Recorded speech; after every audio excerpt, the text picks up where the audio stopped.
Saya ditampar pelan, nggak ini, cuma namanya juga nampar ya. Rasanya sakit gitu loh, udah capek.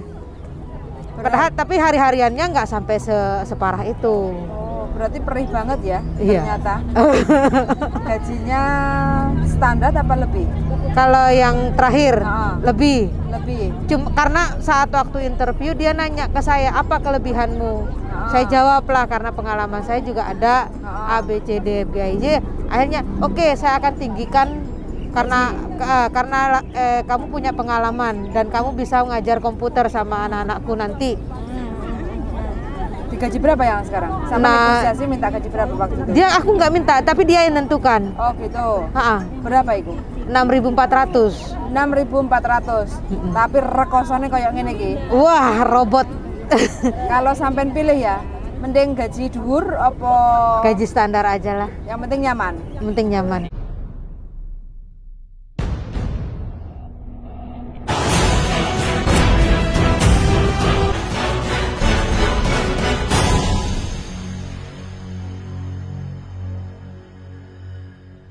Kali ini kita bersama Mbak Siva.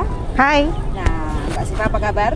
Alhamdulillah baik. Ya, Mbak Siva ini bukan orang Jawa ya. Asli mana, Mbak? Asli NTB. NTB.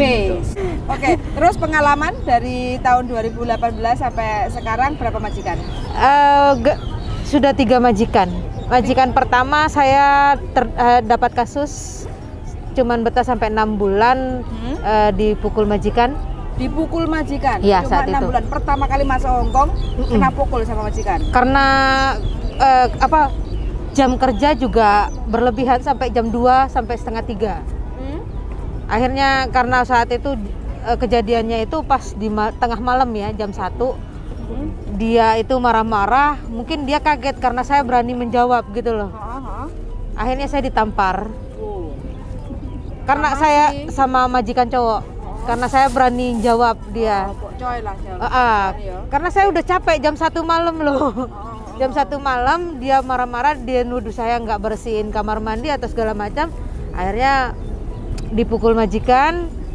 Saya balas ini gertak dia. Kalau kamu sampai nggak membelikan saya tiket besok, saya akan booking. Saya tidak akan cuci bekas tanganmu di sini. Walaupun nggak keras sih sebenarnya. Cuman itu tahun berapa itu? 2018 saya masuk sini. Terus sampean langsung ke agent apa ke labor? Saya nggak proses labor. Terus? Karena mungkin masih minim pengetahuan saat itu ya. Akhirnya majikan mungkin agak sedikit takut karena saya bilang saya tidak akan cuci sampai besok pagi.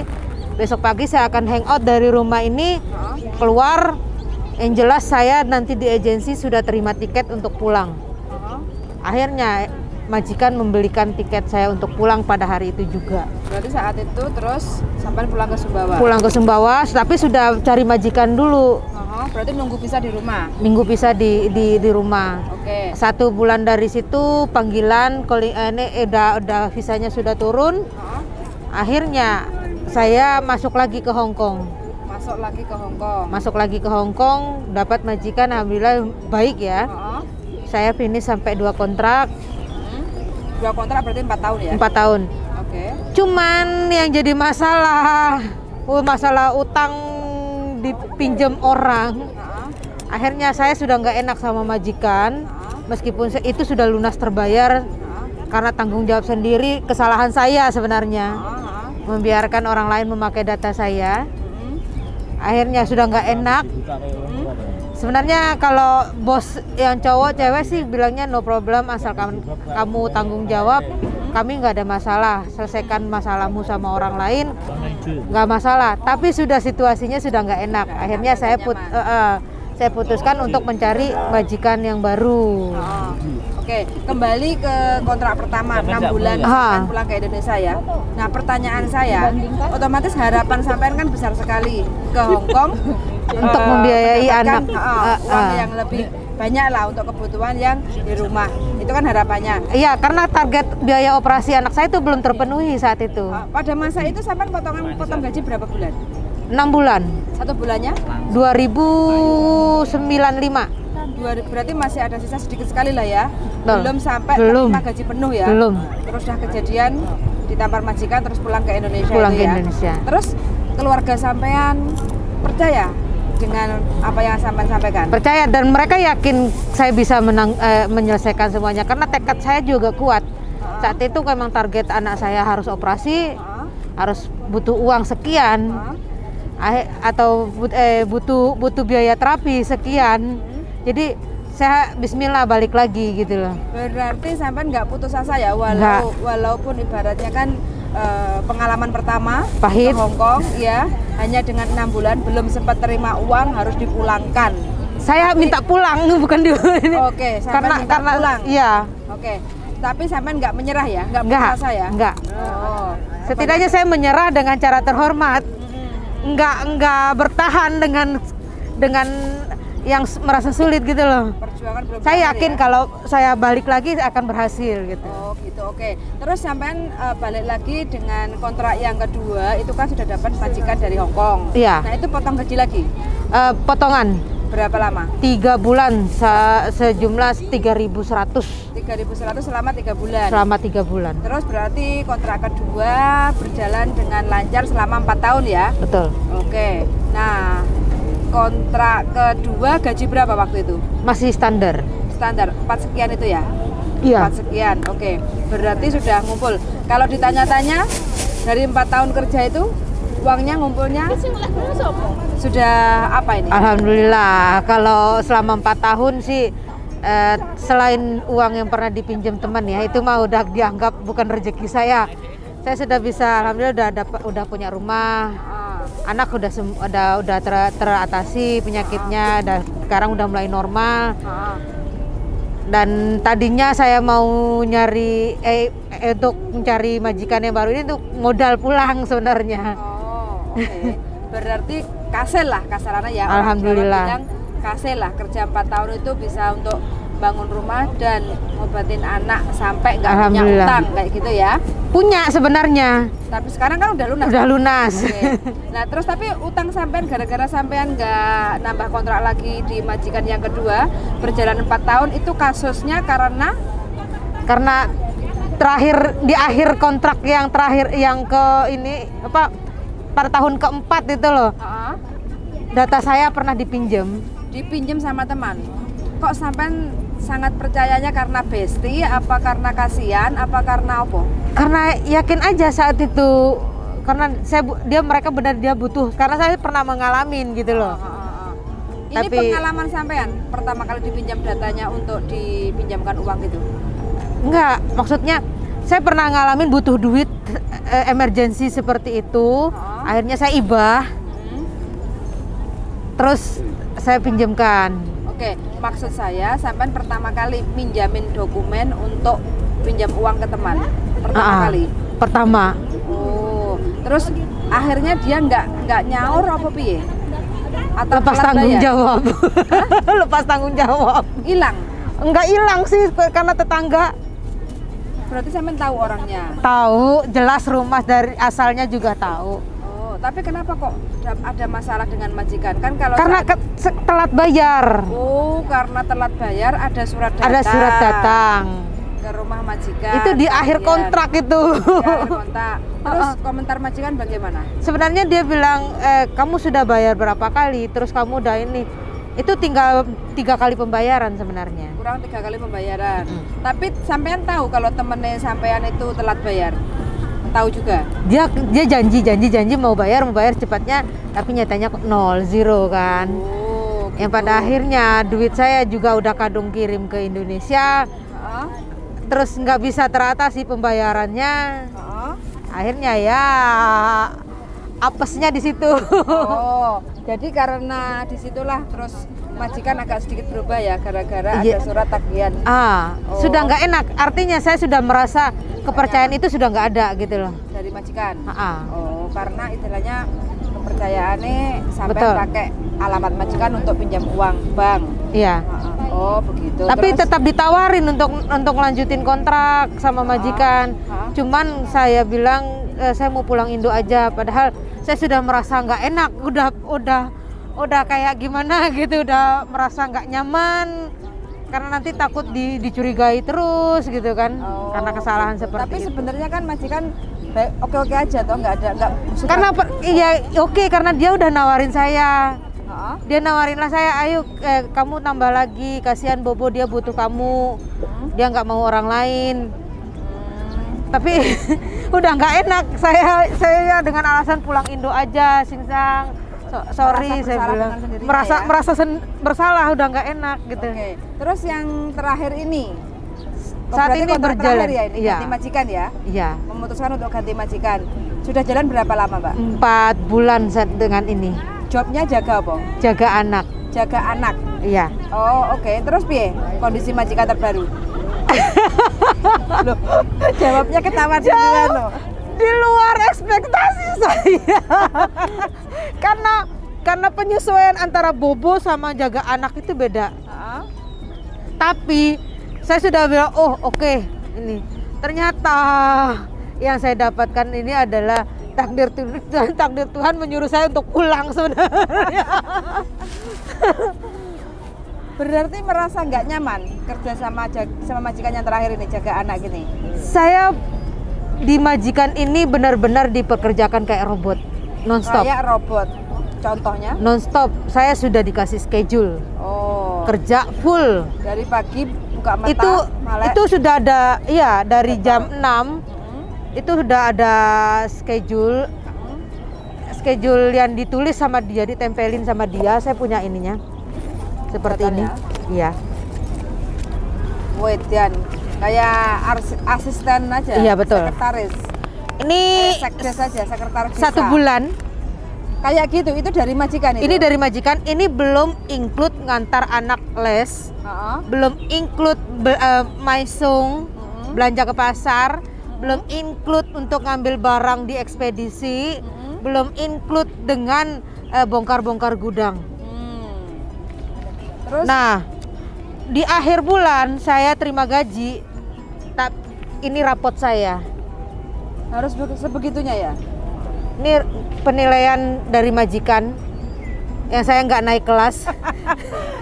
Profesinya apa majikan itu? Saya nggak tahu profesinya kerja? apa. Kerja, dua-duanya kerja. Anaknya umur 2 tahun sama 5 tahun. Anak 2. Anak 2. Terus di rumah ada selain yang di luar kontrak kerja saya itu ada mertuanya. Oh, di situ juga? Iya. Berarti kayak kerja itu di remote kayak gitu ya? Kayak ini ya. Sampai 1 bulan saya nggak dikasih kursi untuk duduk. Makan pun saya harus berdiri. Waduh.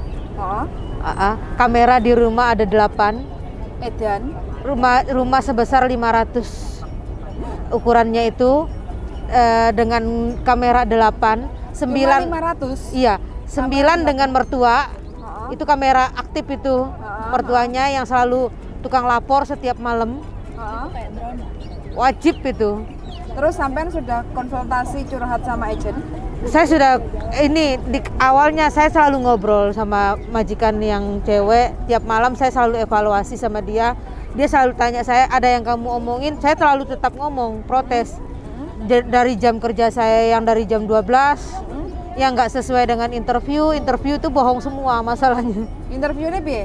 Interview bilangnya jam istirahat jam 10 sudah bisa masuk kamar. Terus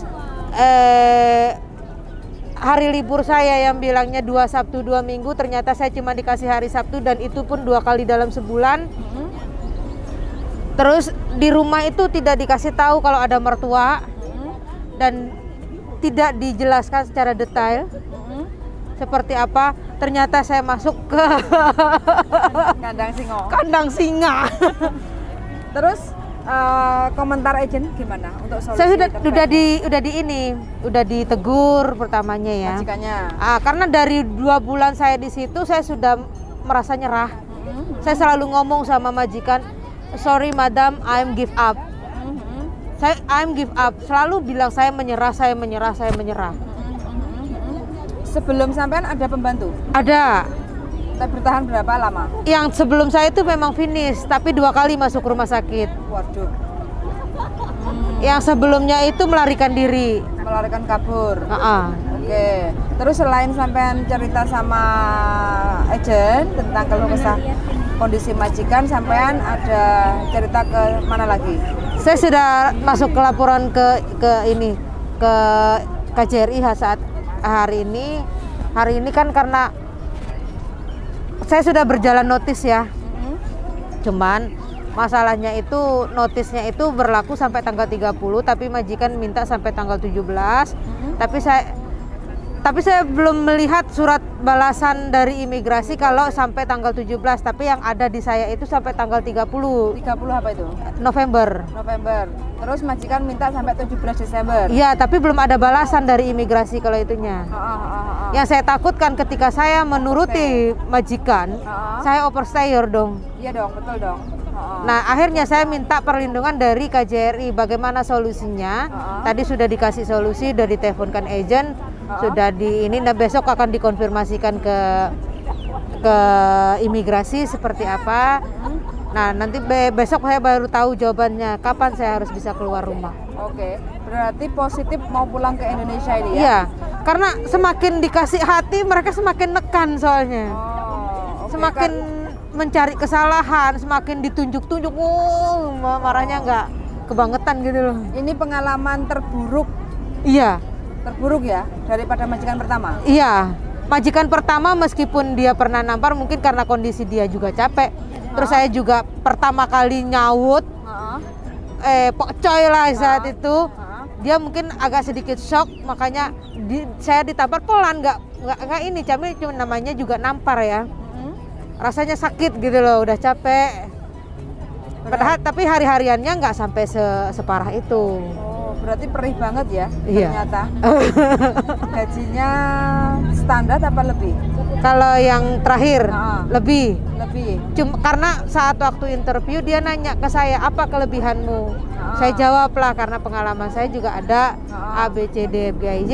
Akhirnya oke, saya akan tinggikan karena kamu punya pengalaman dan kamu bisa mengajar komputer sama anak-anakku nanti. Digaji berapa yang sekarang? Sama negosiasi minta gaji berapa waktu itu? Aku nggak minta, tapi dia yang nentukan. Oh gitu. Berapa itu? 6.400. 6.400. Tapi rekosone kayak ngene iki. Wah, robot. Kalau sampean pilih ya, mending gaji dhuwur apa gaji standar aja lah. Yang penting nyaman. Yang penting nyaman. Oke. Ya wes, terima kasih banyak untuk Mbak Siva ya.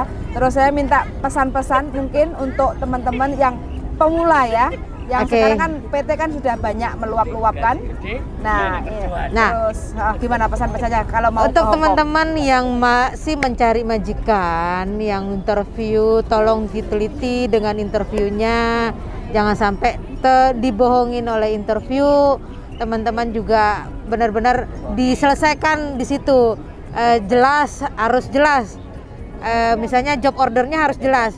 Apakah jam istirahatnya itu sekian, terus liburnya kapan, terus gajinya berapa, atau jam istirahatnya kapan, itu harus jelas di situ.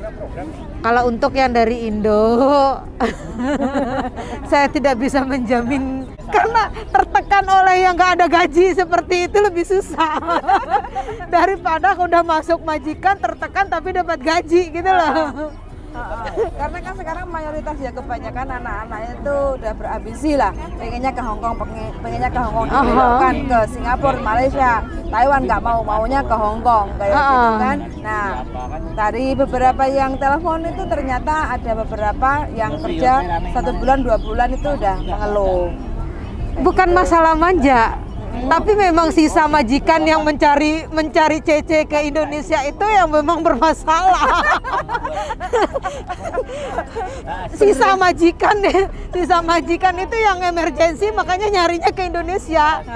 Karena sudah nggak ada pilihan ya. Nggak ada pilihan, jadi susah. Maunya yang dari Indonesia itu manut nurut. Makanya kenapa banyak yang ngebreak, bukan manja. Banyak yang bilang CC yang sekarang manja-manja ya, sedikit-dikit ngebreak, sedikit-dikit ngebreak. Enggak, ini yang jalanin dia gitu loh. Tapi yang memang kenyataannya sisa majikan yang ada itu pada pada ini semua. Ambilnya yang dari Indonesia ya. Yang banyak masalah itu ngambilnya dari Indonesia. Yang dari Hong Kong udah ditolak ya, sama Betul, CCTV yang di Hong Kong betul. ya. Karena mereka selalu menawarkan, aku boleh sikung nggak? Itu kan jelas artinya kalau sikung. Nah, tapi kalau di Indonesia sikung gimana coba? Mantap, mantap. Itu benar juga sih logika. Oke. Iya. Senang sangat loh Mbak Siva ya. Mudah-mudahan Mbak Siva bisa proses pulang ke Indonesia dengan Terima selamat. kasih banyak. Keluarga tercinta. Amin. Rencana sudah mau ke Hong Kong lagi apa enggak nanti? Saya mau istirahat dulu. Istirahat ya. Badan remuk soalnya. Baterainya udah lowbat. Ya. Oke, yang penting sehat selalu ya. Amin. Oke, ya wes, ketemu, see you next time ya. Bye.